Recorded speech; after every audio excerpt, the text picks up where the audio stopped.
বৃহস্পতিবারের পর শুক্রবার ফের ট্যাংরার হেলে পড়া বহুতল ভাঙতে বাধা দিলেন ফ্ল্যাট মালিকরা। পুলিশের সঙ্গে বাঁধল ধস্তাধস্তি। সেই সঙ্গে ফের প্রশ্ন উঠল, বেআইনি হলে এতদিন ধরে সবার চোখের সামনে বহুতল তৈরি হলো কি করে? ক্যান্সারে নেই আর ভয়, NCRI হবে এর জয়। আপনাদের ভরসা নেতাজি সুভাষচন্দ্র বোস ক্যান্সার হসপিটাল। কলকাতা পুরসভার 58 নম্বর ওয়ার্ডের অন্তর্গত 11/2 ক্রিস্টোফার রোডে পাশাপাশি দুটো বহুতল। সবুজ বহুতলে এসে গিয়েছেন বাসিন্দারা, সাদা বহুতল নির্মীয়মান। সাদার গায়ে হেলান দিয়েছে সবুজ, আর তাতেই রাতের ঘুম উড়েছে মানুষের। বৃহস্পতিবার নির্মীয়মান বহুতলটি ভাঙা নিয়ে ধুন্ধুমার বাঁধে এলাকায়। পুরসভার কর্মীদের বাড়ি ভাঙতে বাধা দেন ফ্ল্যাটের মালিকরা। ইতিমধ্যেই সাদা বাড়ির সবকটি ফ্ল্যাট বিক্রি হয়ে গেছে বলে দাবি স্থানীয়দের। কলকাতা পুরসভা সূত্রে খবর, সাদা বাড়িটি অবৈধ, কিন্তু তাহলে তা তৈরি হলো কি করে? এতদিন পর পুরসভার ঘুম ভাঙলো কেন? প্রশ্ন উঠছে বিভিন্ন মহলে। আমাদের সমস্যা হচ্ছে, আমাদের কোনো নোটিশ দেওয়া হয়নি।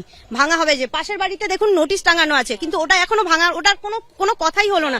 এখন শোনা যাচ্ছে যে সাদা বিল্ডিংটা ভাঙা হবে। সাদা বিল্ডিংটা ভাঙা হলে আমরা কোথায় যাব? সব তো আনলিগাল আছে, এখানে তো লিগাল তো কোনোটাই তো লিগাল বাড়ি না, সব তো আনলিগাল আছে। তা আমাদের তো কোনোই তো নোটিশ এখানে দেওয়াই হয়নি।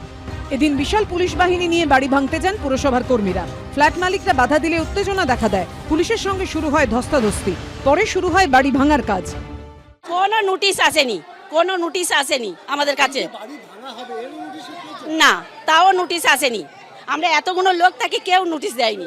ফ্ল্যাট মালিকদের অভিযোগ, পুরসভা অবৈধ বললেও আগস্ট মাসের পরেও কাজ হয় বহুতলে। আগস্ট মাসের পরেও কি এই বিল্ডিং এর কাজ হয়েছে? কাজ হয়েছে, কাজ তো 22 তারিখ অবধিই হয়েছে, 21 তারিখ অবধি কাজ হয়েছে। সেইটাই তো আমরা বলতে চাই যে এত বড় বাড়ি হচ্ছে কেন? তারা কোথায় ছিল? তারা কোথায় ছিল?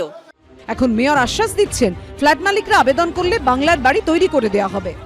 যদি গভর্নমেন্টকে আপনারা অ্যাপ্রোচ করেন, তাহলে সেখানে বাংলার বাড়ি হলে যে জমির মালিক সেও পাবে, যে ভাড়াটেরা আছে তারাও সুস্থভাবে পাবে। অন্যদিকে ট্যাংরার ঘটনার পুনরাবৃত্তি ঘটেছে বিধাননগরে। বৃহস্পতিবারের পর এদিনও আদালতের নির্দেশে শান্তিনগরের নবপল্লীতে বেআইনি বহুতল ভাঙতে যান বিধাননগর পুরসভার কর্মী ও আধিকারিকরা। তবে আগেভাগেই গেটে তালা দিয়ে দেন আবাসিকরা। শেষ পর্যন্ত বহুতলের নিচে দোকানের জন্য নির্মিত অংশে ভাঙাভাঙি শুরু করেন পুরকর্মীরা। 30টা ফ্যামিলি রয়েছে, তার মধ্যে হার্টের পেশেন্ট রয়েছে, ক্যান্সার পেশেন্ট রয়েছে। হঠাৎ করে দুটোর সময় এসে বলছে, মানুষকে তো সময় দিতে হবে। আরেকটা কথা, জবে থেকে যে যার সঙ্গে এদের দুজনের গন্ডগোল রয়েছে, মানে একজনের থেকে যে জমির ব্যাপার নিয়ে, সেটা তো আমরা জানতাম না। আমরা 22 সালে জমি কিনেছি, তারপরে কেস হয়েছে। সময় তো মানুষকে দিতে হবে, হ্যাঁ, এবং তার এগেইনস্টে আমাদের সব কপি আসছে। উনি বলছেন যে 1 বছর আগে নোটিশ দেওয়া হয়েছিল, আপনারা না, আমরা কিচ্ছু পাইনি, আমরা কোনো নোটিশ পাইনি। আমাদের কাজ আজকে করতেই হবে, কিছু করার নেই।